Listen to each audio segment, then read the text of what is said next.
Strangers ക്യാമ്പിനെ ഇത്രയേറെ vibe തരാൻ പറ്റുന്ന ഞാൻ ഈ ഒരു യാത്ര പോകുന്നവരെ വിശ്വസിച്ചില്ലായിരുന്നു കേട്ടോ.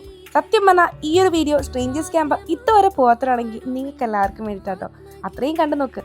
ഒരു യാത്രയിൽ പരിചയപ്പെട്ടവരാണെന്ന് ഞങ്ങൾക്ക് ആർക്കും തോന്നിയില്ല. അത്രയും നല്ല രീതിയിൽ കമ്പനിയായിരുന്നു ഞങ്ങളെല്ലാവരും. ക്യാമ്പ് കഴിഞ്ഞ്, അത് ന്യൂ ഇയർ ക്യാമ്പ് കഴിഞ്ഞ് അന്നും പിറ്റേ ദിവസം മോർണിംഗ് 1-ാം തീയതി വർഷ തുടക്കത്തിൽ ഞങ്ങൾ എല്ലാവരും കൂടി പോയ ഒരു കുളിസീനാട്ടോ ഇത്. ഇക്കാണത് എൻ്റെ അമ്മ കേട്ടോ.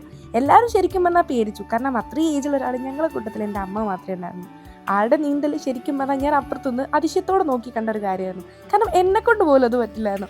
വന്നവരും നിന്നവരും കണ്ടവരും ഒക്കെ ഫുൾ ഓണായിട്ട് ഭയങ്കര കമ്പനിയായിട്ട് പോയ ഒരു യാത്ര തന്നെയായിരുന്നു എനിക്കിത്. എൻ്റെ ലൈഫിൽ ഏറ്റവും ബെസ്റ്റ് ന്യൂ ഇയർ ഏതാണെന്ന് ചോദിച്ചാൽ ഈ കഴിഞ്ഞ ന്യൂ ഇയർ തന്നെയാണ്. എൻ്റെ ലൈഫിൽ കുറേ നല്ല മൊമെൻറ്റ്സ് കിട്ടിയത് ഈ ഒരു ക്യാമ്പ് തന്നെയായിരുന്നു. ഓരോ ദിവസവും നമ്മുടെ ലൈഫിൽ ഇമ്പോർട്ടൻ്റ് എന്ന് പറയാറില്ലേ, ചില കാര്യങ്ങൾ നമ്മൾ ചെയ്യാൻ വേണ്ടി വല്ലാതെ ലേറ്റ് ആവാറുണ്ട്. പക്ഷെ ചില കാര്യങ്ങൾ നമ്മൾ ചെയ്യുന്നത് കൂടി നമ്മളെ ലൈഫ് കുറേയൊക്കെ മാറാറുമുണ്ട് അല്ലേ. അങ്ങനെ എൻ്റെ ലൈഫിൽ മാറ്റങ്ങൾ കൊണ്ടുവന്ന ഒരു കാര്യമാണ് ഇതുപോലത്തെ കുഞ്ഞു സ്ട്രേഞ്ചേഴ്സ് ക്യാമ്പ്.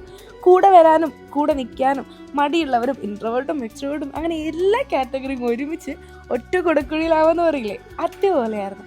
ലൈഫിൽ ഇടയ്ക്കെങ്കിലും ഒരു പരിചയമില്ലാത്ത ആൾക്കാരെ കൂടെ ഇതുപോലൊരു യാത്ര പോയി കഴിഞ്ഞാൽ നമ്മൾ ജഡ്ജ് ചെയ്യാതെ, നമ്മൾ പാസ്റ്റോ പ്രസൻറ്റോ ഒന്നും നോക്കാതെ നമ്മളവരുടെ കൂടെയുള്ള ആ കുറച്ച് മൊമെൻറ്റ് നല്ല അടിപൊളിയായിട്ട് എക്സ്പ്ലോർ ചെയ്തിട്ടേ തിരിച്ചിതുപോലെ പോരാം. ലൈഫിൽ ഒരിക്കലെങ്കിലും ഇതുപോലൊരു ക്യാമ്പ് പോകണമെന്ന് ആഗ്രഹിക്കുന്നതാണ്, ഒന്നുമില്ലാതെ ഒരു ലിമിറ്റേഷൻസ് ഇല്ലാതെ ഫുൾ എനർജി ആയിട്ട് ഒരു ക്യാമ്പ് പോകണമെന്ന് ആഗ്രഹിക്കുന്നതാണെങ്കിൽ ഈ പേജ് ഇപ്പം തന്നെ ഫോളോ ചെയ്തിട്ട് ഞങ്ങളെ കൂടെ കുടിക്കും. എന്തായാലും നിങ്ങൾ വരുന്ന ആ ഒരു ഡേ നിങ്ങൾക്ക് എന്തായാലും സ്പെഷ്യലായിരിക്കും.